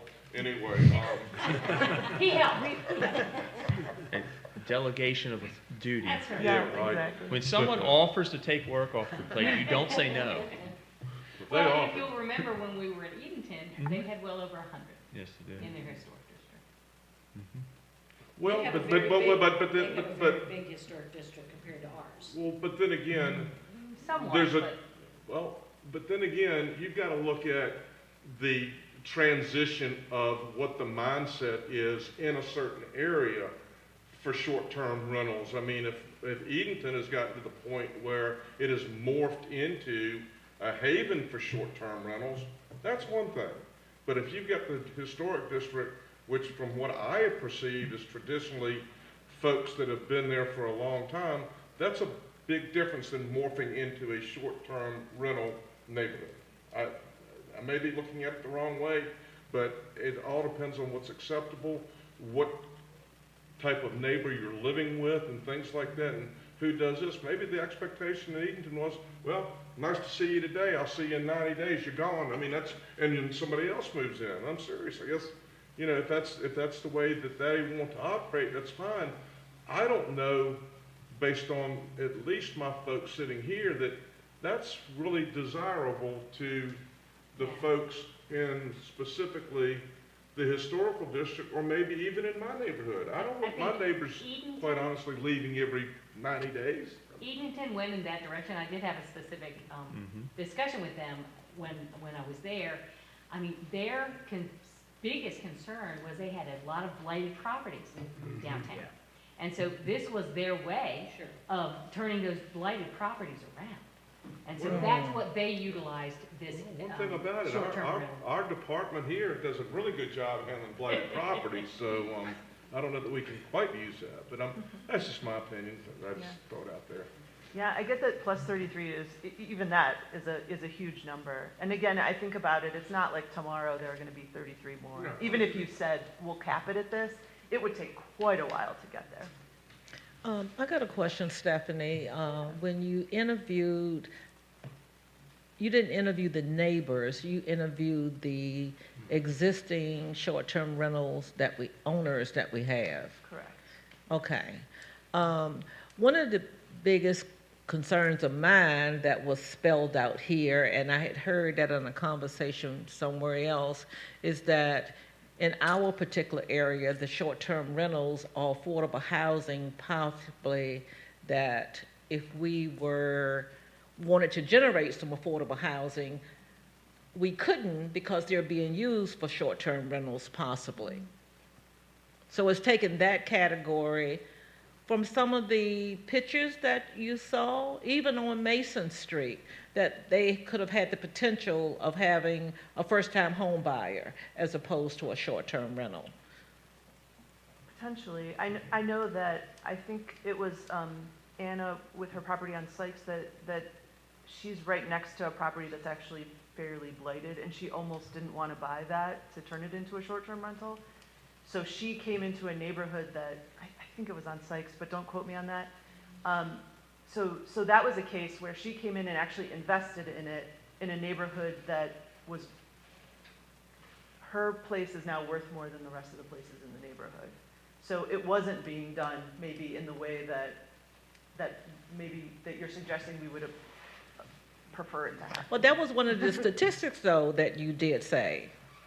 There were some localities that initially were concerned that the short-term rentals were going to go into houses that could have been affordable housing. They didn't find that to happen predominantly, but you're right, potentially somebody could buy a smaller, what could be affordable. I mean, that possibility is definitely there. Well, I guess it's a decision that we need to make as a town council, along with the recommendation of Tammy, you know, how we want to handle short-term rentals. Do we want any more in the historic district, or do we feel like we have enough in the historic district? However, we are amenable to having them outside the historic district. So I guess it's a decision that we need to make. Correct, and this is just another piece of information for council to use in that decision-making process. Do we want to put this on our committee? Councilwoman Butler, I have a question Oh, okay. and a couple comments. Real quick, just I was thinking about this as it related to your previous presentation. Are the Station and the Smithfield Inn considered boutique hotels? Yes. Okay, thank you. In your research, did you find that short-term rentals were an alternative to a hotel stay, not sought out? In other words, I'm traveling to Washington DC, I'm gonna stay somewhere, I search short-term rentals and hotels, so it doesn't add travelers, so to speak. It's just another option for travelers. Is that what the research presents? It really depends on the person looking. I mean, I will stay in a hotel, but I'll just as easily stay in an Airbnb. Same, yeah, last year I stayed in one in Vegas, this year I'm staying in a hotel.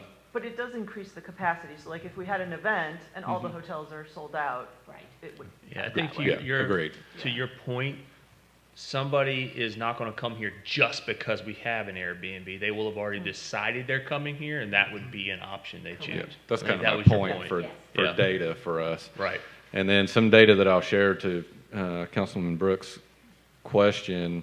So I have on 3 occasions over the last 10 years stayed long-term in a short-term rental, and for 2 months, 4 months, and 5 months that I achieved through Airbnb. Now I signed a lease off the site, but on 3 occasions, once on the east, twice on the west coast, have utilized that function. So just as an FYI. And then last, I don't mean to change the topic, but I had requested some similar type of data about electric vehicles and charging capabilities and its relation to tourism. And I'm just curious if we can get some of this. I've been pushing Sheetz and Kroger to put in chargers for our citizens because we do not currently have any in the town. And if you look at a map, you'll see a big green, if you look on Google Maps satellite, you'll see a big green circle around Smithfield, Newport News, Norfolk, Emporia, Richmond, and there's nothing in between. So you can imagine from a tourism perspective, how many people would come to Smithfield if we didn't have a gas station, right? Right now we got one gas station that's at Smithfield Station. It is not a fast charger. It is very convenient, but I have seen citizens charging there, sitting there for many hours, unnecessarily if they had an alternative. So if we could get some data of that nature that we could use to lobby future or current applicants, that would be helpful, because I think it, just for some data, I pulled 10% of new car sales in Virginia are electric vehicles, and over 10% of the inventory in Virginia is electric vehicles. So people take breaks where they charge, much like you do when you pump gas. So I think it would be a boon to get something in the town. Thank you. And there are grants available for those as well. I'm sorry, what? There are grants available for that as well. There we go. Thank you. I got a comment about that again. Darren, what they've said in both cases was they couldn't get outside vendors to come in and do that because they're not affiliated with that. So that's where the difficulty for them lies. I think they want to do that, but they got to get somebody to come in and manage that for them because they're not into that. So when I spoke to Sheetz about it at the last planning commission meeting, they said they were letting their vendors know, and they said that they don't always control whether that happens or not, but they let there are vendors know, then they let them know, and then they decide if they want to come in. But they can also make the decision themselves to put one in. It's not as if. See, I didn't get it. I didn't understand it that way. I understood it that they just had vendors, period, and they didn't put it in themselves because they had to have somebody to operate it. So it sounded like to me it was something out of the box that they don't typically do. No, I mean, drive to Sheetz and Wawa. I mean, I'm a frequent traveler, North Carolina, Florida, and throughout the nation. I've lived all over the country, and I can tell you that they're in all types of environments, whether there's one in Khalil's restaurant in South Hill that would never be there. That's a sit-down restaurant like Smithfield Station. If they didn't pursue that being put in, it never would have landed there. Similar, there's one by Food Line in Emporia. It's right there for convenient shopping. So, I would wager that no vendor would ever put one in if nobody asked for one, right? So if we're not asking Sheetz to ask the vendor to ask for one, and here's why, then I would say it's unlikely we would get one. I would think they'd ask for it anyway, regardless of what's going on. And so why would they just say, no, we're not going to have it, and then look for a vendor later? Yeah. And then what happens in the future of that is it goes back to planning about where they're gonna put the things at and the parking and all that. So if it's not included in the original build out, then they gotta go through another hoop to get that done. I think the Kroger gas station indicated more a positive statement to it that they likely were going to be putting in chargers, but they didn't 100% commit. The Sheets is continuously said that, you know, we're contacting our vendors about it, but they've never said yay or nay. Judy, I want to thank you and Stephanie for the work that you put in on short-term rentals. Now it's in our ballpark, and we need to make a decision on, you know, what we want to do with our orders. So I guess we'll move this to the next committee meeting for further discussion to come up with a plan on short-term rentals. Is that okay with everybody? Sure. I mean, we don't have to do anything. Yeah, right now there's no cap, and there was a discussion about whether council wanted to put a cap in or not, and what other localities may or may not have. So, I mean, if What you, was your first statement? We're right at a now cap? there is no cap. Oh, right now And there is So there no was a cap. discussion about whether council wanted to add one. Right. So if you do nothing, you leave no cap, and it's a case-by-case basis. And I think that's how you've been dealing with them, is on a case-by-case, and you just wanted to make sure that you weren't overpopulating the market with them. And so, I mean, unless you want to put a cap in, I don't know that you have to do anything. Right.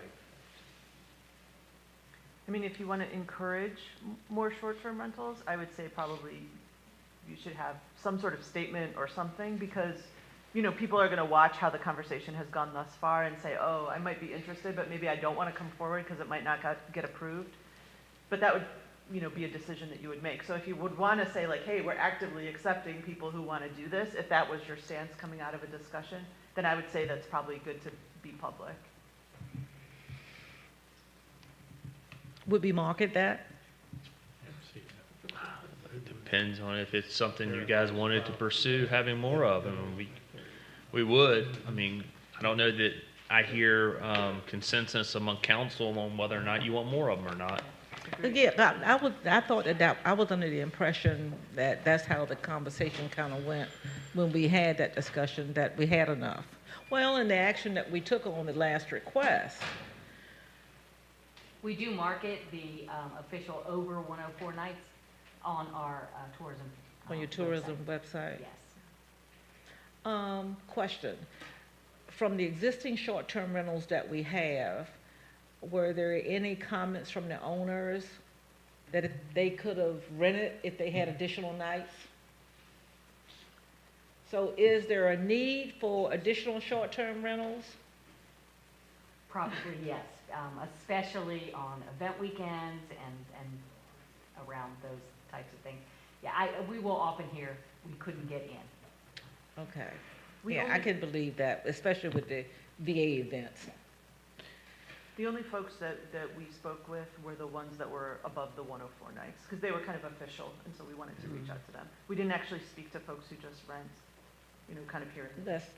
Yeah, and frankly, I would say the market's going to dictate some of that. Mm-hmm. And if people are applying for them, then it's because they think they can make money off of it. I mean, some of this is going to be market driven, in my opinion. Is if the market wants it, then you're going to get them. However, right now, I think the sense from the folks who may be doing this is that council's not interested. I mean, that would be what I'm getting. So you may not have people that would pursue it because they don't know that it's favorable right now. Based on our last action. Right. I will tell you that I tried to make accommodations for a friend of mine in a short-term rental, and it wasn't anything that was happening in Smithfield, but it was happening surrounding us, and there was no availability. Mm-hmm. So it's just not what's happening here, because we're close enough to make the determination, do we want more or do we not want more? Right. I think it's worth further discussing. So we can discuss it at our next town council meeting and come up with a solution that we have enough, or we want to put a cap on in a future request. we were happy to. Is that okay? To help out. All right. Okay, Thank you. thank you. Thank you. Ooh, the next thing on the agenda is the discussion on land matrix and special use permits. That's why I offend you. That's why I offend you. Do we want to take a break and wait for our other two to return? Sounds like a great idea. But this is probably gonna be a while. Mm-hmm. 10-minute break? Sure.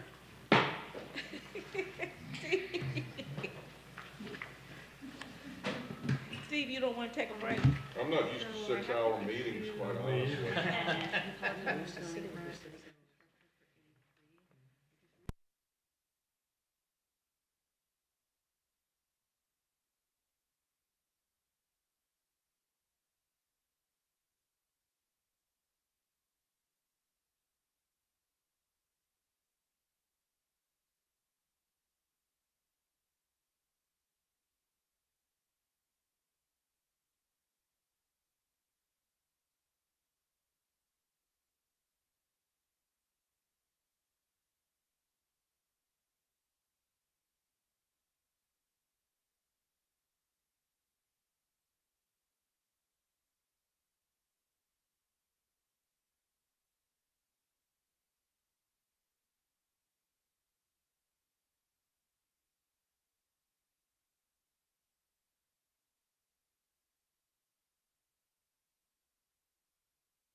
We're going to table this to our next committee meeting. So just to be clear, there's no action here. This is just a presentation to bring the council up to speed with the Planning Commission in preparation for the April 22nd joint meeting. Okay, so Which we means don't we got need to plenty of discuss. time. Yes, but just to explain the documents that I provided for you, you have the existing current zoning ordinance. It has all 325 uses. Then you also have the proposed, which is what the Planning Commission condensed into the, I believe it's 153 uses. Part of the main focus are the last 8 uses, which there was some disagreement on the waivers. This would be item 144 through 151. There was discussion about including the SUP request for the waivers across all zoning districts. And the Planning Commission really wanted guidance from town council on that specific area. Is that it? I can make it quick and easy. And the main reason you have this now is so that when we have our joint meeting in April, you have had ample time to review this and be prepared to talk about it at that meeting. Because Planning Commission is going to look for guidance from council on this process and how we move forward. So we wanted to make sure you've had an opportunity to be briefed on it and, kind of understand what's here. But can't we do that at the next committee meeting? You That's the can. end of March. You most definitely can. What I'm telling you is, it is be a good idea to review this ahead of that meeting so you can come in and talk about it. Oh, that makes sense. That's why it's here tonight anyways, just to give you that opportunity to start looking at it. And then next meeting, we'll really talk about it some more. Okay. Ms. Butler, can I make a comment? Yes. As the representative on the Planning Commission. So there has been a lot of discussion on this, and if you look at those parts that she mentioned, there are some members of the Planning Commission that would like to basically allow every component of restriction that we have in our zoning to be SUP waivable, which I don't really support, and we have 5 or 6 members that I know, 5 or 6 members I know for sure have ran on managing and controlling the growth in this town. So as you're going through this, I would encourage to look through that lens of managing growth, because this is part of how we do it. And then the other part that we need to bring in and accompany this that I would like to see added to our next committee's meeting would be for us to begin reviewing the future land use map, and I would like to put that on our next committee's agenda so that we can get out of this, or we can discuss and manage this situation that we have where our zoning maps are defaulted to community conservation, and this is what our public and our citizens know exists as fact, and then we have a future land use map, which is a billboard to developers to say, come and build in this location in many cases. So I'd like to put that on the agenda. It kind of dovetails or is similar in consideration to this, but it's with the revision of 2022, we're not far from revising the comprehensive plan, so looking at the future land use map now is appropriate, I think. Is that something that planning does? It's typically done as part of the comprehensive plan review. Does that go to planning? Well, I mean, that's normally where it starts, is as part of the comprehensive plan review, the future land use map is evaluated by Planning Commission, and then it's brought to council. Okay, can we make that recommendation to planning and then it come back to us? Well, that's why I think it would be useful for us to get it on the agenda, discuss with planning at the group meeting in April, okay. and then give them direction on what we would like to see, and then we can send that to planning with direction rather than sending it to planning and saying revise it. If that makes sense. Is that our consensus? I don't think it requires a consensus to get onto the agenda, does it? Not normally, no. I mean, we can, if just talking about the future land use map and reviewing it, I mean, we can add that.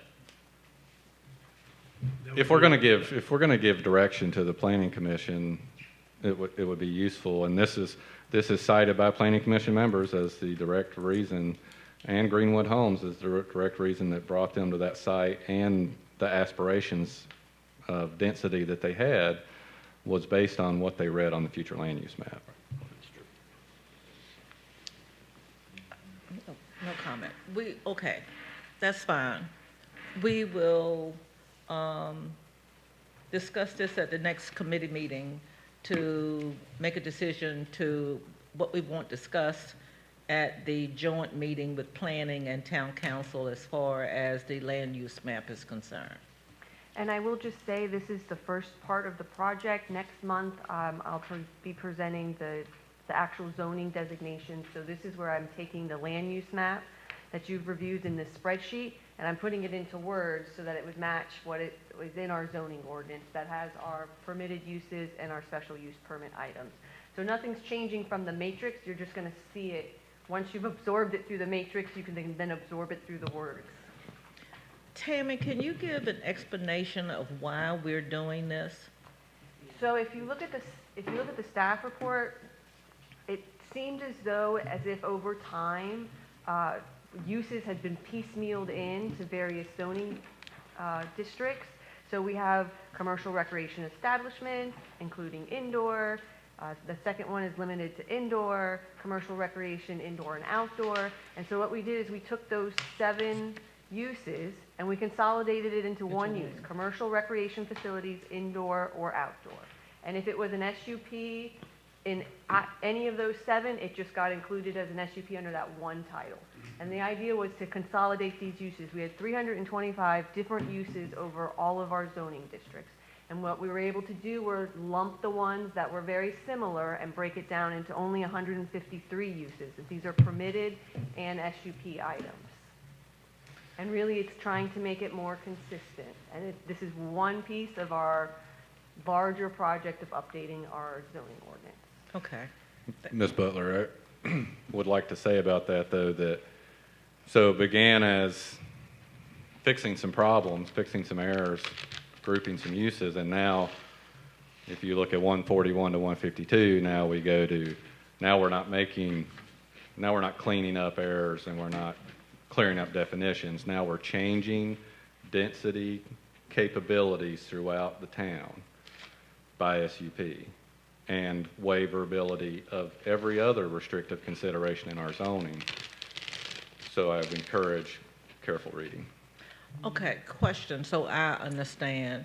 How are we changing SUPs and density when, okay, in the particular example that Tammy just read about commercial, we're excluding or reducing it from 7 to 1, and we're moving all of the SUPs or waiver under that 1.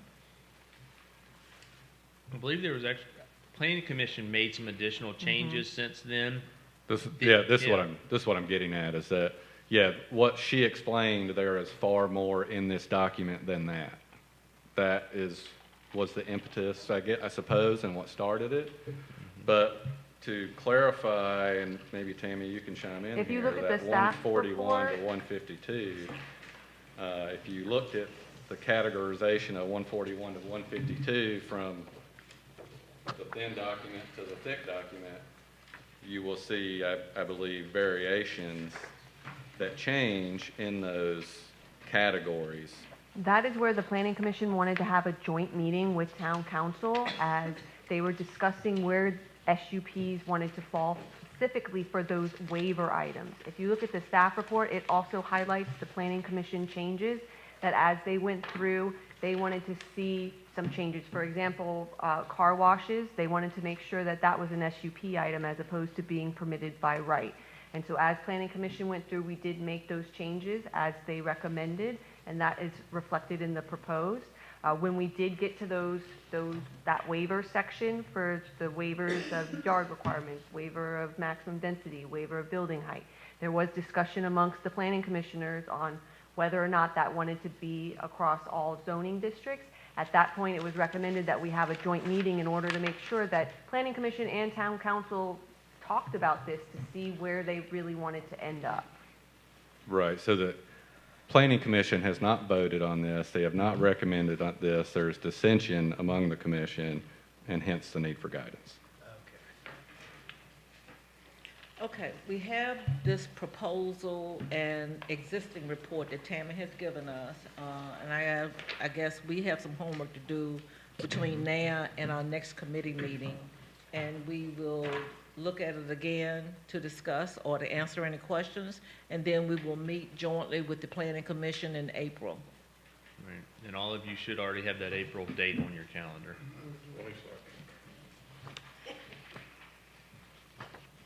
Okay.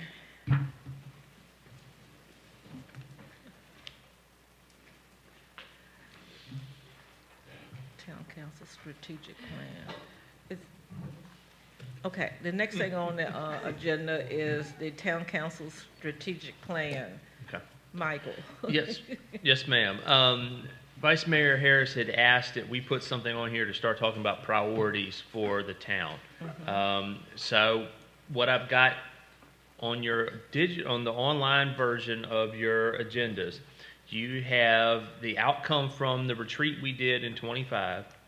You have a copy of the vision document that was adopted by council, as well as a draft strategic work plan that was done as part of that vision process. Now, that work plan was not adopted because the strategic plan didn't get adopted at the time. It didn't get adopted until 24 or 25. And then council has since then gone and revisited it again. So you have a list of what council has deemed as priorities over the years, as recently as last year. Now, what we can do on the staff piece and what we will do is I'll take the work plan that was done previously. A lot of those items are already done. A lot of those items are underway. Some of those things required council to do things that it didn't happen just because the plan didn't get adopted. So we will go and revise that, but I wanted you to have all of these documents that show what council has identified as priorities in the past. Again, the list that came out of the retreat has got some as well. Where's that list again? It's in your agenda. I didn't see that. If you think update it it, It was earlier, but now I don't see it. I just pulled it up a second ago and got it. I also have paper copies of the outcome from the 25 retreat. Is it still? I don't see it.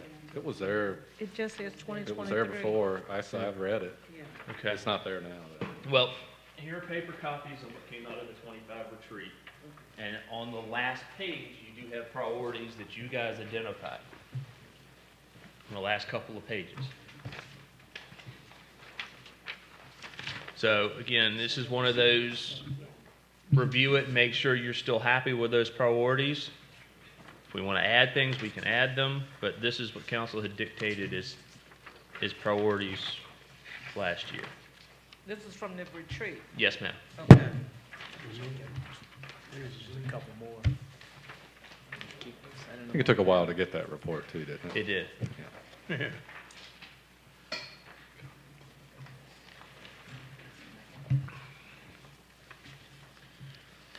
So I figured that was a good starting point to be able to figure out what priorities you wanted to tackle moving forward, if there were things outside of that in addition to that. But those all documents will govern pretty much where we are today as far as priorities established. If you're not able for some reason to get those to pull up, let me know. We can send them to you. You said there should be 3 things? 3, a copy of the vision statement that was adopted, and a copy of a work plan that was developed back in 23 that went with the, there's nothing. We don't have, Okay. the work plan is not there. All right, well, I'll resend them. It'll be tomorrow because this just died. We've had some IT problems, I think, for sure. Is that what it is? Different things coming. Yeah, it's and weird going. because when I got here, I pulled them up. I had looked at them So previously. there'll be 3 documents, and we can review those and determine what priorities you want to keep pushing on, what we want to pull off, and now would be a good time as we work on budget to be able to identify priority projects and see what funding we have available for them. Okay, look like we're gonna have a full committee meeting next month too. Okay, thank you. You're gonna send us the three Yes. document? Okay. Yes, ma'am. Thank you, Michael.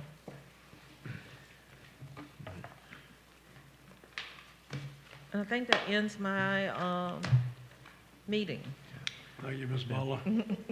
And when we get ready to close session, we need to add A1 and A29, which would be the discussion of interviews from town attorney, prospective candidates. Michael, I thought that would be a good idea, but I've sort of turned on that and think we need to You would add mull that to this, council? yeah, add this to the next council meeting, Okay. yes.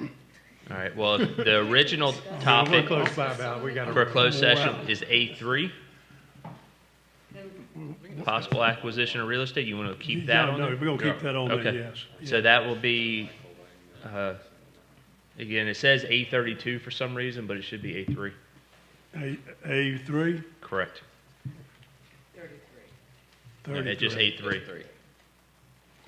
Okay, I need a motion for a closed session for the discussion of acquisition and disposition of real property, more specifically the Granger 10, pursuant to 2.2-3711, A33 of the Code of Virginia. Do I have a motion? So moved. I have a motion from Just Mr. A3. Point of A3, just 3. A. I thought. There's a lot of crosstalk. She told me, A3. she told me 3, I went 33. Gotcha. I don't know how that Okay. 32 got in there. Pursuant to A. 3. 2.2-3711, A3 of the Code of Virginia. We have a I motion. restate my motion to pursuant to A3.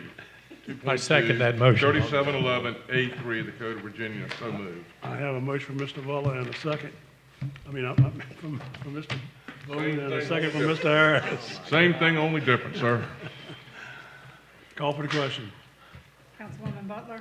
Yes. Councilwoman Biebermeyer? Yes. Councilman Brooks? Yes. Councilman Cutler? Yes. Councilman Bowman? Yes. Vice Mayor Harris? Yes. Mayor Smith? Aye.